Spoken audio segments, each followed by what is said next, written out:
Jared Stillman joining halftime here. He co-hosts on 102.5 The Game in Nashville, also weekends on Sirius XM Mad Dog Sports. And we appreciate his time. Jared, how are you? Thanks for your time today. Good. Thanks for having me, guys. What's up? You got it. Day 3 of Titans preseason camp, and everybody across Arkansas, and I'm assuming Titans fans will be excited about it too. It's just a couple of the things we saw on Twitter, replays of some nice-looking catches by Treylon Burks. And I guess Titans fans would be more excited the fact that he's in much better shape, and he admitted to that. So I don't know, it was a controversy or whatever, but all the stuff that happened from a couple of months ago, is that kind of like bygones now because he looks good? You have to remember that Treylon Burks is replacing A.J. Brown. So the proof of concept that Titans fans had with A.J. Brown was a pretty high standard. And so when Treylon Burks on draft night, when the Titans made the trade, I had an SEC defensive coach text me and ask, why are the Titans drafting A.J. to replace A.J.? And so there were a lot of A.J. Brown comps with Treylon Burks. The early stuff was concerning, and I was one of the people who was very concerned about Treylon Burks not being able to make it through rookie camp, not being able to get on the practice field for OTAs. That was a big concern, and I think that was a big moment for Treylon Burks because it's different in the NFL. It's just different. And so for him, I think that this was kind of a big test. You know, could Mike Vrabel trust him when he went away for 6 weeks?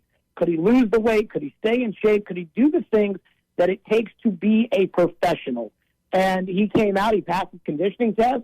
He had a great first day of practice, had a solid day-to-day. He makes plays. He has talent that other guys in the NFL and other guys on this field don't have right now. And I think that, I see a little bit of Deebo Samuel and some of the things that the Titans have done so far with Treylon Burks.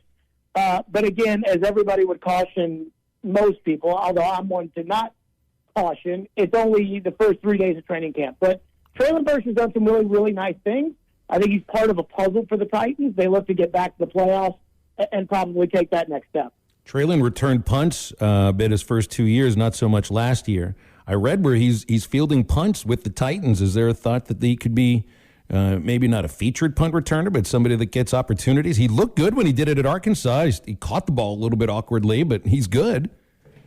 Let me tell you this. The Tennessee Titans haven't had a good punt returner since I was in high school, and I'm 32 years old right now. So if Treylon Burks wants to go back there and return punts, that'd be great for the Titans. I do wonder, though, most teams, when they've got a guy as a number 1 or number 2 NFL wide receiver, they try to shy away from that guy returning punts. In fact, it's funny, A.J. Brown was in a similar situation where he was returning punts a little bit in practice, and there was talk about whether or not A.J. could return punts.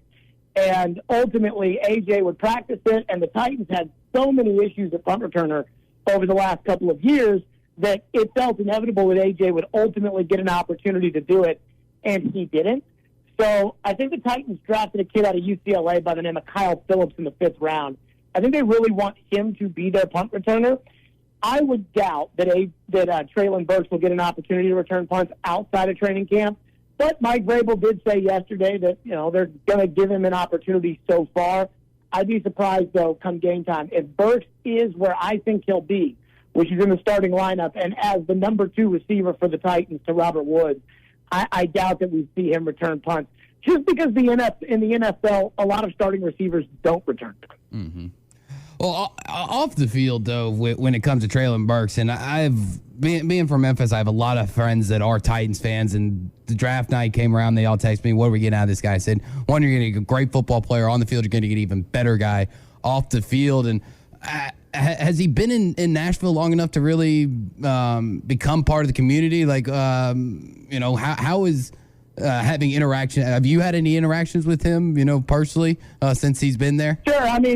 He talked to a bunch of us after practice the other day. Treylon Burks hasn't really been around enough to have that kind of an impact. The Titans are a very veteran group. Mm-hmm. And this is a team that's been to the playoffs 3 years in a row. They've been to the playoffs, I believe, 4 of the last 5 years. They're a veteran group with an established coach. And all Treylon Burks is going to be asked to do is go in there and be a piece of an offense that probably has the best running back in the NFL in Derrick Henry. They went out and added veteran receiver in Robert Woods, a veteran tight end in Austin Hooper. I mean, it's funny because I totally hear what you're saying, but in an NFL market, the whole community element, unless you're the quarterback, the community element of it doesn't really matter much. In fact, Ryan Tannehill, and I'm not saying this in a bad way, Ryan Tannehill is not that big of a member of the community. He lives in Florida in the off season. He's around during the mini camps and OTAs and stuff like that. But the way that everybody here feels about Treylon Burks is going to be completely dictated by how he plays. And when I look at the shape of Treylon Burks, and this apparently you guys would know better than I would, but was an issue at Arkansas, was his conditioning and being in shape. And I think the idea is Treylon Burks was really, really good in the SEC at the highest level of college football competition at 230-ish pounds. If Treylon Burks can lose even more weight, he says he lost about 6 or 7 pounds, and then he's feeling it out there on the field. If he can lose just a little bit more weight and get in better shape, the kind of best shape of his life stuff, he could be an electric player. Now, he's flashed at camp. It's early. That doesn't mean that he's going to go out there and automatically be A.J. Brown overnight, but I think there's a lot of versatility to his game, and I think there's a lot of pure, raw talent. I call it baller talent, where you just put the football in his hands, and certain players can kind of dominate games with the ball in their hands. A.J. Brown, very much part of that. I think that's what the Titans are hoping they get from Treylon Burks, and that's something that we all saw Treylon Burks do in college. You're exactly right, Jared. I mean, he's a guy that if you put the ball in his hands, he can make electrifying plays, and is definitely can be very elusive. Now, in order for him to get the ball in his hands, it's going to have to come from Ryan Tannehill. And how much pressure, especially after the very early exit in the playoffs last year, is there on Ryan Tannehill, not just to perform statistically, but to get that playoff win this year? Well, I would say that his entire career is probably riding on it. I think most people, and I look at all the metrics and all the lists and all the breakdowns, I think most people view Ryan Tannehill as a legitimate starting quarterback in the NFL, much better than a guy who would be labeled as a backup, but certainly not in an elite category with a Tom Brady or Aaron Rodgers or Josh Allen or Joe Burrow, and probably not in that second group with guys like Dak Prescott and Lamar Jackson and Russell Wilson. And so Ryan Tannehill right now is an established starter, but he's in his mid-30s. And the Titans, his contract is in a way where the Titans basically can get out of it after this year if they want, or they can keep him as the starter for next year. I believe that after the season that Tannehill had, for whatever reason, it was a major regression from how he had played for the team in 19 and 20. Whatever the reason that happened last year, he's going to get a shot this year. If Ryan Tannehill doesn't meet expectations, you brought up the playoff wins, I think that's part of the equation. Then I believe the Tennessee Titans will move on, and the league will probably move on and view a guy like Tannehill as a backup. The problem is Tannehill's already made that sacrifice once when he left Miami and he came here, and he was the backup for 6 games behind Marcus Mariota before taking the job. In the NFL, these quarterbacks make so much money nowadays that if you're looking at a quarterback, in this case Tannehill, who's made $200 million in his career, does he want to go back up Baker Mayfield, wherever that may be, and make $8 million? Probably not. So to answer your question, how much pressure is on Tannehill? I think his career as a starting quarterback, maybe his career in general, is on the line this season. And Treylon Burks, Robert Woods, and Austin Hooper, and some of the new guys that they've brought in here are going to play a huge role in that. Well, we just saw Trey Lance announced as the starting quarterback in San Francisco a couple years after he's drafted. I mean, how long before Malik Willis is going to be the starter in Tennessee? Well, I'll say this. I was at practice about an hour ago, and I saw Malik Willis throw a pass at somebody's feet, and then I saw Malik Willis throw a beautiful ball down the field. There's a lot of raw talent with Malik Willis, but I think the Titans are bringing him along very slowly. There's a huge difference between Trey Lance and Malik Willis. And for me, that's the investment that the team has made into the player. I think what's interesting is Malik Willis was a third-round pick. And when he got drafted, I said, this is a third-round pick with first-round hype. So how many other quarterbacks are taken in the third round in a year-in and year-out basis that get the kind of attention that a Malik Willis has gotten? And the answer is Not very many. There's not a lot of talk when Davis Webb is drafted in the third round about what kind of player he's going to be or when is he going to take Eli Manning's job. But I do think that Willis has that hype to him. He's got talent. This is a big year for Malik Willis because let's say Tannehill doesn't meet expectations and the Titans want to move on.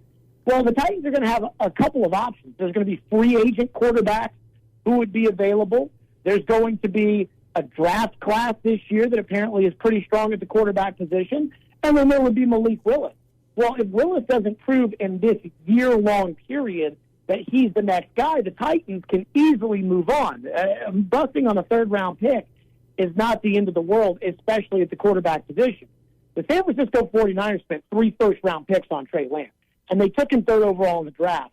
So they have more invested in him. There's more of a need for him to be the starter there than there is for Malik to eventually be the starter here. So far, through 3 days of camp, Malik Willis says what's kind of out of place, but the raw talent is obviously there, and the Titans like what they've seen out of him as far as decision-making and the learning curve is concerned. They just want his timing to be better. I would expect Malik Willis to be the third-string quarterback this year, and I'd be surprised if he sees any NFL action in the regular season. Well, as far as the entire team goes, especially getting to play in the AFC South, it's no secret. It's not the best division in all of the NFL when you're playing against the Texans and the Jaguars.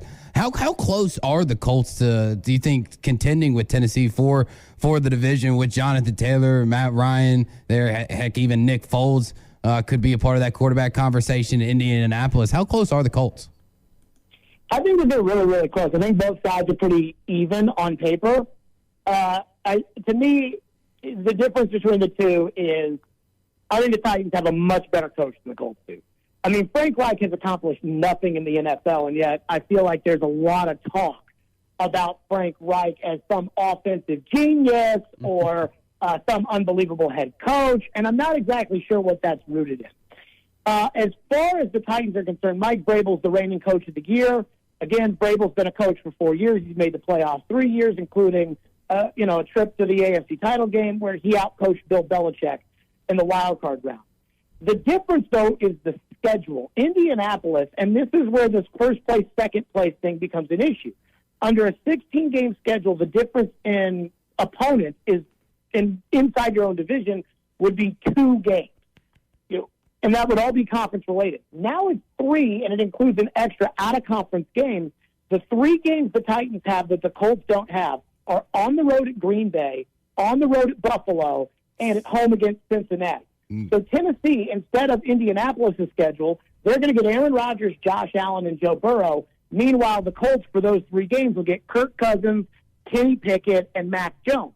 And there's no guarantee that the Colts will win those games or the Titans will lose those games. So I think it's obvious that those 3 quarterbacks are a lot different than the other 3 quarterbacks, and those 3 teams are a lot different than the other 3 teams. 3 games can make up a division. 3 games can be the defining thing. The NFL, everybody wants to be right there. They want everybody to be right there at the end. We know some teams are really bad and some teams are really good. Right now, I'd say it's kind of a draw on paper. The Titans have the better coach, but a significantly tougher schedule this year. Jared, thanks, man. We got to run. Appreciate you hopping on with us. Partners at BetOnline continue to be the #1 source for all your betting needs and sports info. Find all the latest odds, news, and sports developments, including this year's Wimbledon Finals, Major League Baseball, the latest fighting news, and even next season's early NFL futures. Head to the website or use your mobile device to sign up today to receive your 50% welcome bonus on your first deposit. Just use our promo code BLEAV. That's BLEAV to get the bonus and get into the action. Bet online, where the game starts.